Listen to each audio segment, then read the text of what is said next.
কমলিনীকে অপমান করে কথা বলায় অনন্যাকে উচিত জবাব দিয়ে দিল নতুন। হ্যাঁ বন্ধুরা, এমনটাই দেখা যাবে। তাই সম্পূর্ণ জানতে ভিডিওটিতে লাইক দিয়ে চ্যানেলটি সাবস্ক্রাইব করে দেখতে থাকুন। গল্পের শুরুতেই দেখা যাবে কমলিনী আর নতুন খুব ভালো সময় কাটাতে থাকে। নতুন কমলিনীর জন্য গান গাইতে থাকে আর দুজন দুজন দুজনের কাছাকাছি আসে।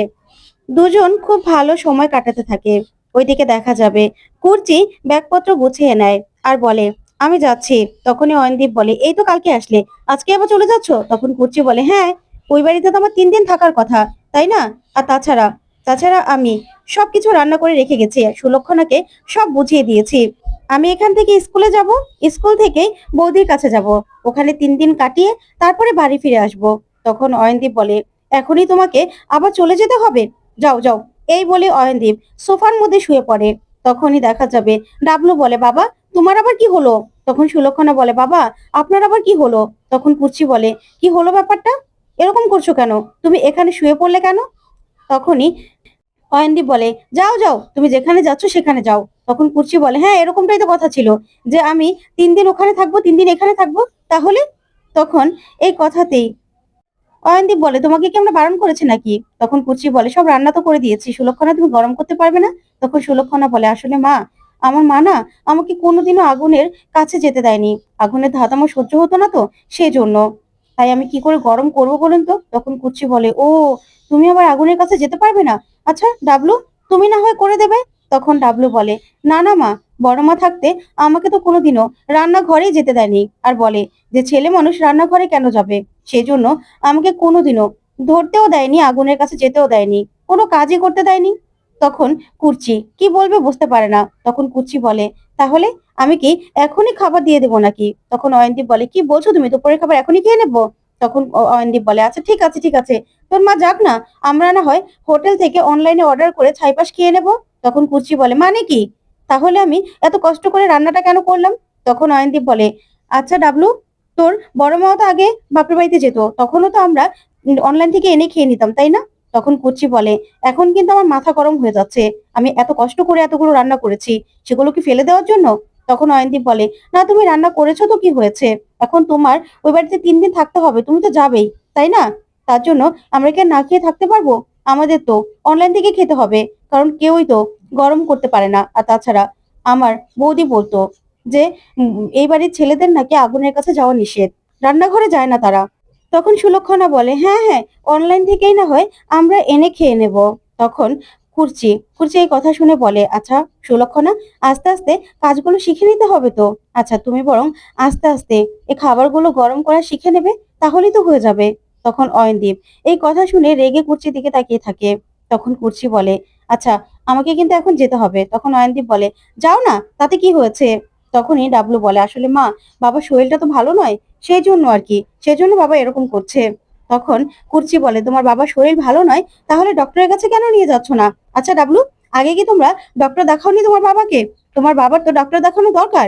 তখন এই কথা শুনে অয়নদীপ ভয় পেয়ে যায়। ওইদিকে দেখা যাবে নতুন বলে আমি না খুব খুশি। তখন কমলিনী বলে আমিও খুব খুশি। তখন নতুন বলে এই দিনটাই তো আমি চেয়েছিলাম বলো।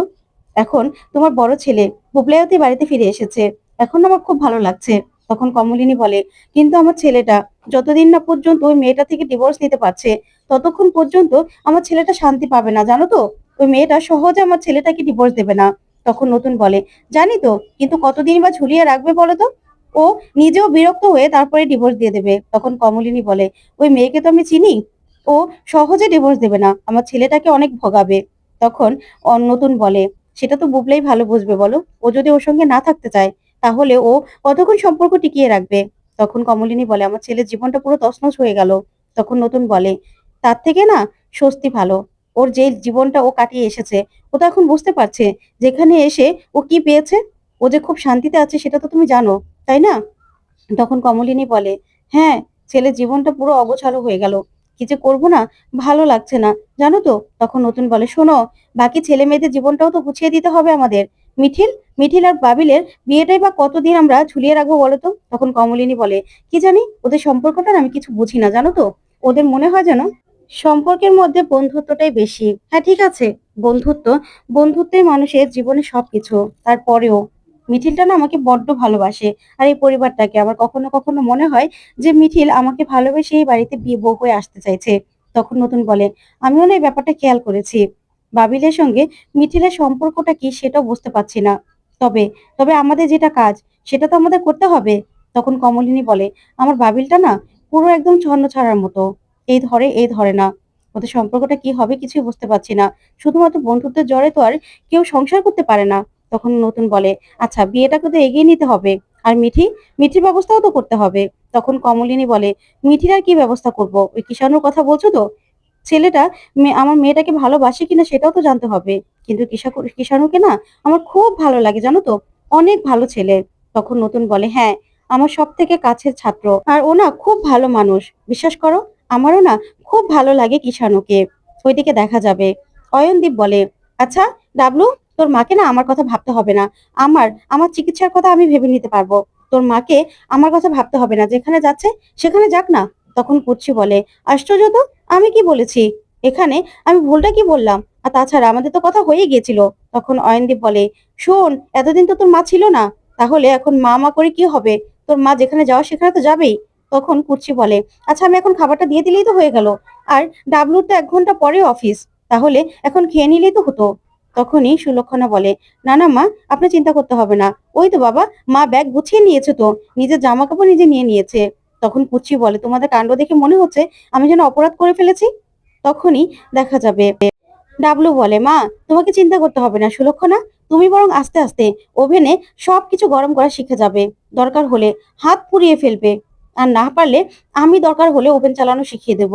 আর আমি ওভেন চালালে যদি বন্ধ করতে ভুলেও যাই, তাও যদি ঘর দুয়ার সব জ্বলে যায় তাহলে জ্বলে যাক না। একবার জ্বলুক, 2বার জ্বলুক, 3বার জ্বলুক, জ্বলতে জ্বলতে সব শেষ হয়ে যাক। তারপরেও তো আমরা শিখে যাব, তাই না? তো কাউকে ভাবতে হবে না। তখনই কুর্চি বলে, তোমরা কি শুরু করেছো বলো তো? কেন এরকম করছো? আমার তো তোমাদের সঙ্গে কথা হয়ে গেছে। আর অয়নদীপকে কুচি বলে, শোনো, তোমাকে না ডক্টরের কাছে যেতে হবে, আমি নিয়ে যাব। আর তোমরা যদি না পারো তাহলে আমি নতুন তাকে বলবো। শোনো ডাবলু, এতদিন তোমার বাবাকে কেন ডক্টর দেখাওনি? কেন দেখাওনি? তখন কুর্চি বলে, শোনো, এখন থেকে আমি এখানে আছি, তাই আমার কথা তোমাকে ভালো করে শুনতে হবে। তখন অয়নদীপ বলে, থাক আমি এখানেই শুয়ে পড়লাম, আমার ভালো লাগছে না, বুকটা ব্যথা করছে।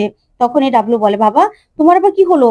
তখনই সুলক্ষণা বলে, আসলে মা 1% বাকি আছে তো, যে কোনো সময় সেটা ব্লকেজ হয়ে যেতে পারে। তখন কুচি বলে, সরো সরো, দেখি তো কি হয়েছে তোমার, বুকে ব্যথা করছে, কেন এরকম করছো বলো তো? আচ্ছা আমি বরং ডক্টরকে ফোন করছি, ডক্টর আমি দেখাবো। তখন অয়নদীপ বলে, না দরকার নেই, দরকার নেই, আমি ডক্টর দেখাতে পারবো। আর না হলে যে 1% আছে সেটাও চলে যাক, সমস্যা নেই। তখন কুচি বলে, এই কাহিনী না আমার আর ভালো লাগছে না। কেন এরকম করছো বলো তো? কেন? ডাক্তার কি দেশ থেকে সব হারিয়ে গেছে নাকি? তুমি যদি না পারো, দরকার হলে আমি নতুন দাকে বলবো। তখন নতুন দেই না তোমাকে টানতে টানতে হির হির করে নিয়ে যাবে ডক্টর দেখাতে। তখন নয়নদীপ বলে, দরকার নেই, আমার এক বন্ধু এরকম ভাবেই তো হঠাৎ করে মারা গিয়েছিল, সেটাই হবে আমার সঙ্গে। ওইদিকে দেখা যাবে নতুন কমলিনীকে বলে, হ্যাঁ কিষাণু খুব ভালো ছেলে, কিষাণুর সঙ্গে আমাদের মেয়েটির বিয়ে হলে খুব ভালো হবে। তখন কমলিনী বলে, ছেলেটাকে আমারও ভালো লেগেছে, কিন্তু ওরও তো আমার মিঠিমাকে ভালোবাসতে হবে, তাই না? ছেলেটা না বড্ড ভালো, ভীষণ রাগ, দেখো না মিঠিকে কেমন ভাবে কথা শোনায়, ওরা তো ঝগড়া লেগে যায়। তখন নতুন বলে, হ্যাঁ তাই তো। এই বলেই জড়িয়ে ধরে কমলিনীকে আর বলে, আমরা এখন খুব ভালো আছি কমলিনী, খুব ভালো সময় কাটাচ্ছি। ঠিক তখনই অনন্যা আসে, এসে ওদেরকে এই অবস্থায় দেখে বলে, আসলে ভুল সময় চলে এসেছি। তখনই নতুন আর কমলিনী নিজেদের সরিয়ে নেয়। তখন কমলিনী বলে, না না অনন্যাদি, এসো এসো। তখন অনন্যা বলে, আসলে এই দুপুরবেলা এরকম হবে আমি বুঝতে পারিনি, ভিতরে চলে এসেছি গো। তখন নতুন বলে, বৌদি তুমি তো বলনি আসবে। তখন অনন্যা বলে, কেন নতুন, বলেই আসতে হবে, না হলে আসা যাবে না? তখন অনন্যাকে কমলিনী বলে, না না অনন্যাদি বসো না, আসলে ও তো প্রতিদিন বাড়িতে থাকে না, আজকে তো ইনস্টিটিউট বন্ধ, তাই দুপুরবেলা ছিল, তাই সবকিছু গোছাচ্ছিলাম। তারপরেই অনন্যাকে দেখে খুশি হয় নতুন আর কমলিনী। ওইদিকে দেখা যাবে ডাবলু বলে, বাবা তুমি চিন্তা করো না, আমি এখনই এখনই ডক্টরকে খবর দিচ্ছি, মা চলে যাক, সমস্যা নেই। তখনই কুর্চি বলে, না না, আমি আর কোথায় যাব? একটা মানুষকে এইভাবে অসুস্থ রেখে তাকে আর যাওয়া যায়? আমি বরং ডক্টর আসুক, তারপরেই না হয় যাব, না হলে আজকে স্কুল ছুটি দিয়ে দেবো। তখনই ডাবলু বলে, কি বলছো মা, তুমি যাবে না? তাহলে এভাবে স্কুল ফাঁকি দিলে কি হবে? আর তাছাড়া মামিরাও তো রাগ করবে, মামিকেও তো তুমি বলনি তাই না যে তুমি যাবে না? তুমি যাবেই তো বলেছিলে। তখন সুলক্ষণা বলে, মা আপনি যান না, আমরা সবটা সামনে নিতে পারবো, আপনি চিন্তা করবেন না। তখন কুচি বলে, শোনো, তোমাদের না এত কিছু ভাবতে হবে না। আর তাছাড়া ডাবলু, তুমি না বললে যে ডক্টরকে খবর দেবে? তুমি বরং ডক্টরকে খবর দাও। আমি যাচ্ছি না। আমি এরকম অসুস্থ একজন মানুষ রেখে এভাবে কি যাওয়া যায়? তাই আমি আজকে যাব না। স্কুলেও যাব না। আর আমার বৌদি না সবটা বুঝতে পারবে। আমার বৌদিকে আমি ফোন করে বলে দেব। তখনই সুলক্ষণা বলে, "বাবা উঠুন, মা তো যাবে না বলছে। থাক, কষ্ট পাবেন না। মা তো এখানেই আছে।" তখনই কুর্চি বলে, "হ্যাঁ বললাম তো যে আমি যাব না।" তখন তো সুলক্ষণা আর ডাবলু দুজনেই মনে মনে হাসতে থাকে। তখন ডাবলু বলে, "বাবা ওঠো, মা তো যাবে না বলছে।" তখন অয়নদীপ বলে, "না না, তোমার মাকে থাকতে হবে না, চলে যাক চলে যাক।" তখন কুর্চি বলে, "এত কথা বলতে বারণ করেছি না? বলেছি তো যে এখন থেকে সব চিকিৎসার দায়িত্ব আমার। এতদিন চিকিৎসা করাওনি ঠিক আছে, কিন্তু এখন থেকে আমি যেরকম ভাবে বলবো ওরকম ভাবেই তোমাকে শুনতে হবে।" তখন অয়নদীপ কান্নার নাটক করে আর বলে, "হ্যাঁ, আমার কথা ভেবে আর তুমি কি করবে? সেই তো তুমি বৌদিদের বাড়িতেই চলে যাবে, তাই না?" তখন এই বলে হরিগান গাইতে থাকে অয়নদীপ। তখন কুচি বলে, "তুমি চুপ করবে? তোমার না এসব বাড়াবাড়িগুলো একদম ভালো লাগে না।" তখন ডাবলু আর সুলক্ষণা বলে, "হ্যাঁ বাবা, এসব গান গাইলে কি ভালো লাগে? আমাদেরও তো কষ্ট হয়।" তখন সুলক্ষণা বলে, "হ্যাঁ বাবা, মা তো যাবে না বলছে, যাবে না।" তখন ডাবলুও বসে বলে, "বাবা দেখবে, মা যাবে না তো, এখন থেকে তোমার বুক ব্যথা ঠিক ভালো হয়ে যাবে।" তখন কুর্চি বলে, "আচ্ছা, কিন্তু ডাবলু তুমি যে ডক্টরকে খবর দিলে না এখনো?" তখন ডাবলু বলে, "আসলে মা তুমি তো এতদিন ছিলে না, বাবার খেয়াল রাখোনি, সেই জন্যই না বাবা কষ্টে কষ্টে এই অবস্থা হয়েছে। এখন থেকে ঠিক হয়ে যাবে, তুমি থাকলেই ঠিক হয়ে যাবে।" তখন কুচ্চি বলে, "না, তোমার বাবাকে আমি এইভাবে আর ফেলে রাখতে পারবো না, ডক্টর তো দেখাতেই হবে।"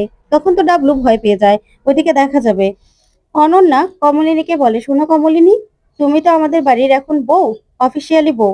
তাই তোমাকে একটা কথা বলতে আসলাম। আমাদের বাড়িতে তো পুজো, আসলে পুজো হয়, তার জন্যই। তোমারও তো কিছু নিয়ম কানুন আছে, তাই আমি এসেছি তোমাকে বলতে। তুমি বউ হিসেবে এখনো তো আমাদের বাড়ির কোনো দায়িত্বই পালন করনি, তাই না? এবার তো তোমাকে পালনটা করতে হবে।" তখন নতুন বলে, "হ্যাঁ, তা তো করবেই।" তখন অনন্যা বলে, "হ্যাঁ, পুজোতে তোমাকে যেতে হবে কমলিনী, বসতে হবে। আমাদের বাড়ির কথাও তো তোমাকে ভাবতে হবে এখন থেকে। শুধুমাত্র নিজের কথা ভাবলে তো আর চলবে না। এতদিনে তো তুমি একটু ওই বাড়িতে গেলে না।" তখন কমলিনী বলে, "অনন্যাদি, তুমি তো জানোই বাড়িতে কি ঘটলো বর্ষা আর বুবলাইকে নিয়ে, তার জন্যই যেতে পারিনি গো।" তখন অনন্যা বলে, "হ্যাঁ, তোমার বাড়ির ঝামেলা না আর কোনোদিনও মিটবে না, এসব ঝামেলা থেকে যাবে। আর নতুন, তুমি সেধে সেধে কি ঝামেলার মধ্যে পড়লে বলো তো? তোমার এসব ঝামেলাগুলো তুমি ইচ্ছে করে নিজের কাঁধে নিয়েছো। এসব ঝামেলা পোয়াতে তোমার ভালো লাগে, তাই তো? কি বিয়ে করলে যে এই ঝামেলাও কাঁধে নিয়ে নিয়েছো? শ্বশুর বাড়ির সব ঝামেলা তোমাকে কেন পোহাতে হবে?" তখন নতুন বলে, "শোনো বৌদি, আমার না ভালোই লাগে। আমি কি বলেছি নাকি যে এতে আমি কখনো কখনো খারাপ আছি বা আমি কখনো কষ্ট পেয়েছি? এসব কথা তো আর তোমাকে আমি কোনোদিনও বলিনি।" তখন অনন্যা বলে, "হ্যাঁ, এখন বলনি ঠিক আছে, কিন্তু তুমি একদিন দেখবে এই ঝামেলাগুলো না পোহাতে পোহাতে তুমি একদিন হাঁপিয়ে যাবে। তখন তুমি বুঝতে পারবে যে তুমি কত বড় ভুল করেছো। তখন তুমি ঠিক বুঝতে পারবে।" তখন নতুন এই কথা শুনে প্রচন্ডভাবে রেগে যায় আর বলে, "শোনো বৌদি, সে কথা না তোমাকে ভাবতে হবে না।" তখন অনন্যা বলে, "হ্যাঁ, আমাদের তো ভাবতে হবেই না, তারপরেও বললাম, এই সব কিছু যা যা হয় সবকিছু আমার ভালো লাগে, তাই আমি যেটা ইচ্ছে করে মেনে নিয়েছি সেটা সেটা নিয়ে তোমার তোমার কোনো চিন্তা হওয়ার তো কথা নয়, আর তোমার তাতে খারাপ লাগারও কোনো কথা নয় বৌদি। তাহলে এসব কথাগুলো কেন বলছো?" তখন অনন্যা বলে, "না, তোমার কথাই বলছি।